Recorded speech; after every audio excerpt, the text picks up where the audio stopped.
Hoy tenemos con nosotros a Javier Alex Blanco y a Claudio Conejero Seco, estudiantes de Ciencia de la Actividad Física y el Deporte, y trataremos el tema de la hipertrofia. Muy bien, chicos, la hipertrofia es un término bastante ambiguo. Normalmente se conoce como el agrandamiento del músculo o inflamación del mismo.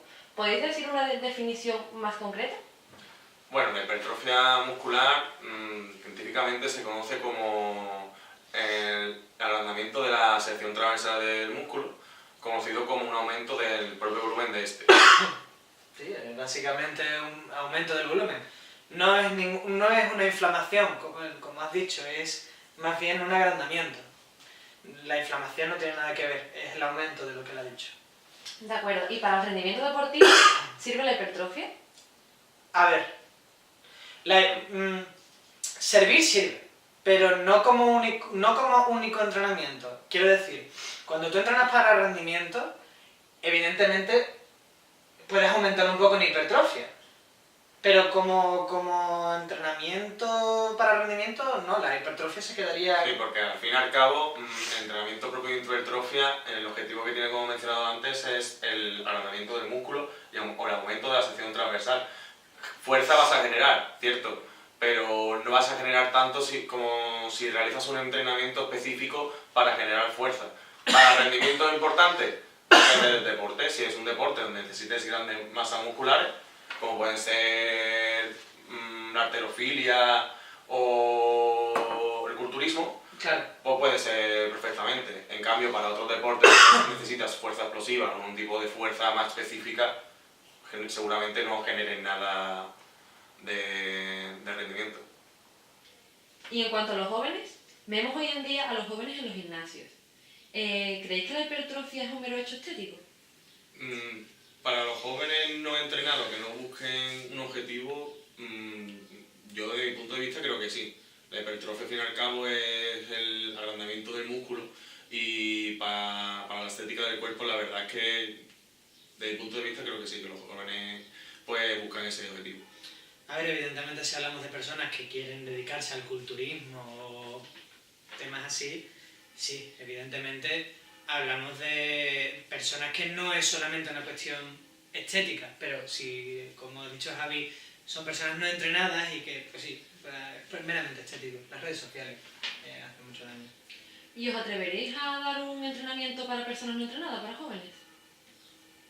Sí, podemos destacar a algunos autores más importantes en el que, bueno, desde mi perspectiva, uno más importante es Barcelós, que tiene un entrenamiento de una frecuencia de 2, 3 y 5 días.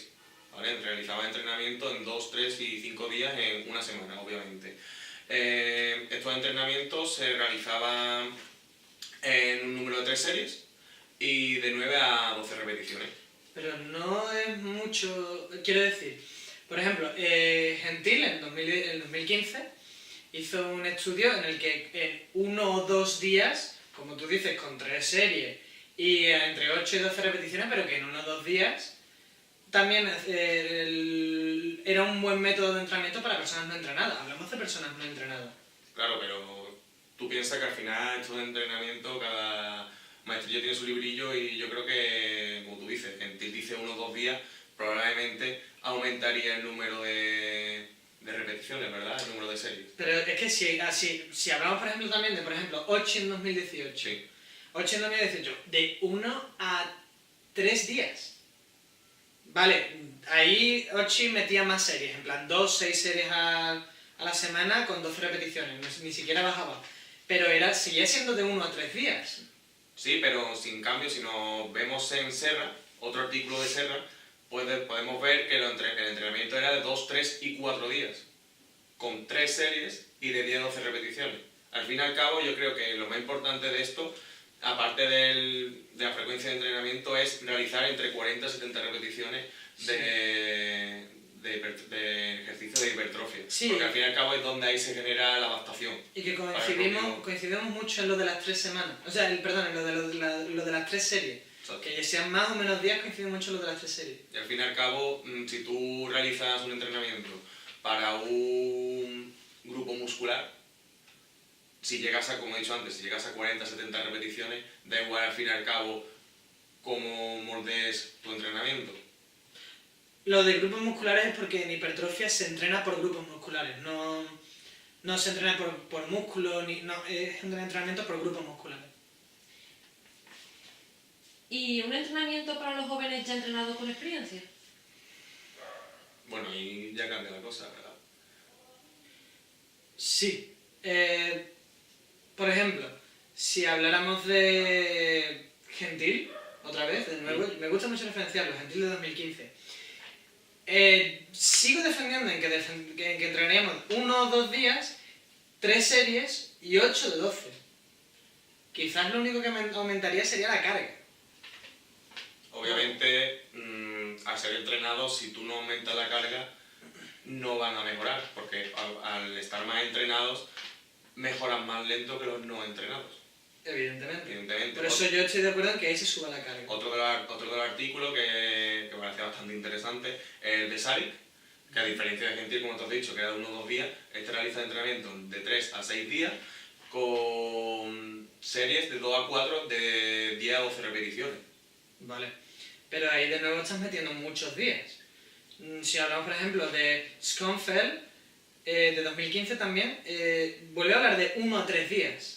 1 a 3 días, 3 series, 8 12 repeticiones. Aumentamos la carga, pero mantenemos los días. O sea, hipertrofia se puede entrenar de 1 a 3 días perfectamente a la semana. Sí, pero en el mismo artículo que te he dicho de Schoenfeld, que también lo he visto yo, diferencia entre tren inferior y tren superior. Cosa que otros autores no lo diferencian. Entonces, sabiendo que Schoenfeld y otro artículo que también vemos, que es de Zaroni, que diferencia entre tren superior y tren inferior, incluso diferenciando el día de la frecuencia de entrenamiento, yo creo que hay muchísima ventaja sobre otros autores. Bueno, Tavares, por ejemplo, y Tavares de 2017, es más actual, también habla de 1 a 2 días de entrenamiento, de 2 a 4 series. Este habla de 6 a 8 repeticiones, este incluso baja las repeticiones, pero meten de 2 a 4 series, y es 1 a 2 días. Y evidentemente la carga siempre va en aumento. Ahí, en lo del aumento de la carga estoy completamente de acuerdo contigo.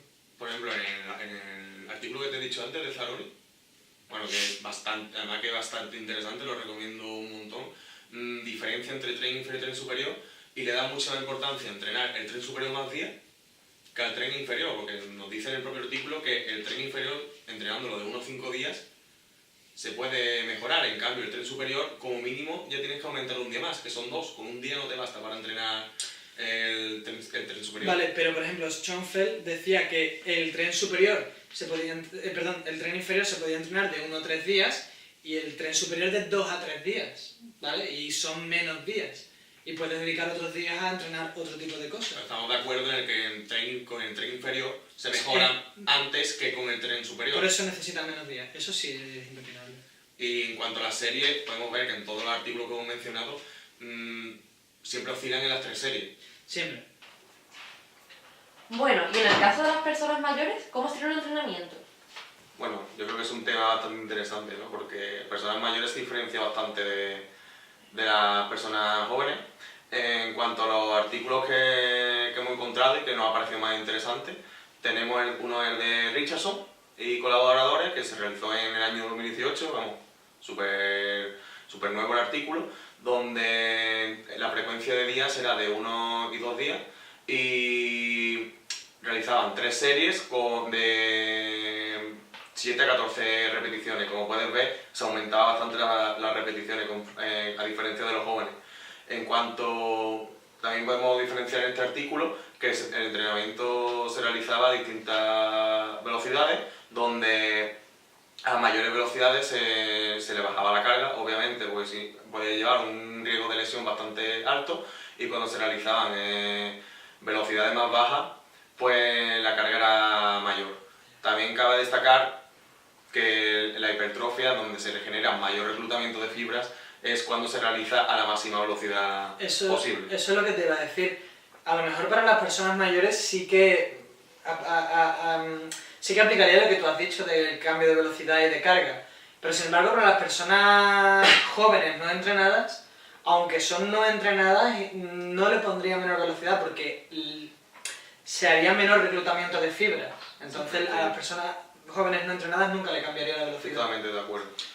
Y en cuanto a otro artículo que también nos parece interesante, que se diferencia bastante de Richardson, es el de Turpela, el cual aumenta un día más la frecuencia del propio entrenamiento, pero las series también aumentan, es decir, se realizan de 2 a 5 series, donde sí se ve una disminución es en las repeticiones, que a diferencia de Richardson, que realizaba el entrenamiento de 7 a 14, Turpela defiende que hay que realizarlo de 4 a 12 repeticiones, probablemente porque al aumentar el número de series llegará al mínimo de repeticiones para poder generar la hipertrofia.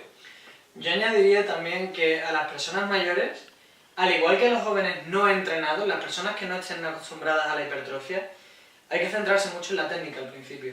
Es algo que hay que hacer gran hincapié antes de meterte en mejorar el rendimiento, mejorar... La técnica la tienen que dominar, si no se pueden lesionar con mucha probabilidad. Una vez encontré, uno de los artículos que yo encontré estaba destinado, es de Ribeiro, del 2017, y está destinado a mujeres mayores no entrenadas. Y era muy parecido, eran 2 o 3 días, una serie, y eran de 10 a 15 repeticiones, aumentaban mucho las repeticiones. Y aún así, no se me... bajaba la serie, ¿no? Bajaba la serie. Es una sola serie, pero sin embargo las repeticiones son de 10 a 15. Entonces lo recuna un poco aumentando las repeticiones. Y vamos, y añadiría igualmente ahí lo de la técnica. Importante para las personas más acostumbradas. Para las personas acostumbradas y también incluso también para las personas entrenadas, de vez en cuando también es bueno... Recordar y refrescar. Exacto, recordar, refrescar y sobre todo grabar a las personas realizando el ejercicio. Para que se vean. Para que se vean y al fin y al cabo al realizar una buena técnica vas a generar mayor rendimiento en todos los ámbitos. Bueno chicos, y para terminar la entrevista, ¿os atreveríais a diseñar un entrenamiento de hipertrofia? ¿Ahora mismo? Sí. Pero tendremos que saber las características del sujeto. Para una persona joven de unos 22 o 25 años. ¿Entrenado o no entrenado? No entrenado. Vale, pues en primer lugar, como hemos mencionado antes, de todos los artículos, la frecuencia de día, desde nuestro punto de vista, yo creo que mi compañero estará de acuerdo conmigo, es 3 días a la semana. Al ser no entrenado tampoco queremos meter mucho día de entrenamiento y sobre todo que esos 2 días estén alternos, es decir, que si empieza el lunes, sea lunes, miércoles y viernes. Si hablamos de las series, hablaríamos de, yo creo que la media de todos los nombrados científicos hoy sería de 3 series por día, sí, de cada grupo muscular. Exacto, porque claro, entrenaremos por grupo muscular. El primer día lo enfocaremos al tren superior, el segundo día tren inferior y el tercer día tren superior, ya que como hemos visto en los 2 artículos anteriores que diferenciaban tanto tren superior como tren inferior, dan más hincapié en el que tenemos que entrenar el tren superior más días que el tren inferior. Y en repeticiones yo creo que entre 10, 8, sí, 8... Yo creo que 10 con carácter de esfuerzo menos 2. ¿Carácter de esfuerzo? El carácter del esfuerzo hay un libro sobre eso, se llama Bases de la programación del entrenamiento de fuerza, de Juan José González Vadillo y Juan Silva, buenísimo, que explica un poco lo que es el carácter del esfuerzo, que no es otra cosa más que entrenar a la persona pensando en que si va a hacer 3 series de 15 repeticiones y va a coger un peso en concreto, para evitar la acumulación de cansancio, de estrés metabólico, pues reduce un número de repeticiones. Por ejemplo, si tengo que tiene un carácter de menos 2, en vez de hacer 15, vas a hacer 13, pero con un peso como si fueras a realizar 15. En nuestro caso, al ser 10 repeticiones, serían 8. Exactamente. Coger un peso en el cual realizarías 10 repeticiones y no más de 10 repeticiones, pero quedarte en 8. Aunque pudieras conseguir más. ¿Por qué? Porque por el mismo esfuerzo, o sea, por menos esfuerzo consigues los mismos resultados. Bueno, y el descanso, que hemos hablado poco del descanso entre series. Para mí yo creo que es de lo más importante que hay. ¿Entre 1 y 3 minutos? Yo diría 2. 2 minutos. Concretamente 2 minutos. Ya que tenemos un carácter de esfuerzo menos 2. Podría poner 2 minutos. Sí, es cierto, como tenemos un carácter de esfuerzo, sí. 2 minutos sería un descanso. Bueno, y también quiero destacar que no lo hemos mencionado antes, pero para llegar por lo menos a de 40 a 70 repeticiones, haríamos 3 ejercicios por grupo muscular, Correcto. como mínimo. Para llegar bien y que el sujeto pueda conseguir la adaptación. Perfecto, chicos, pues muchas gracias por esta entrevista.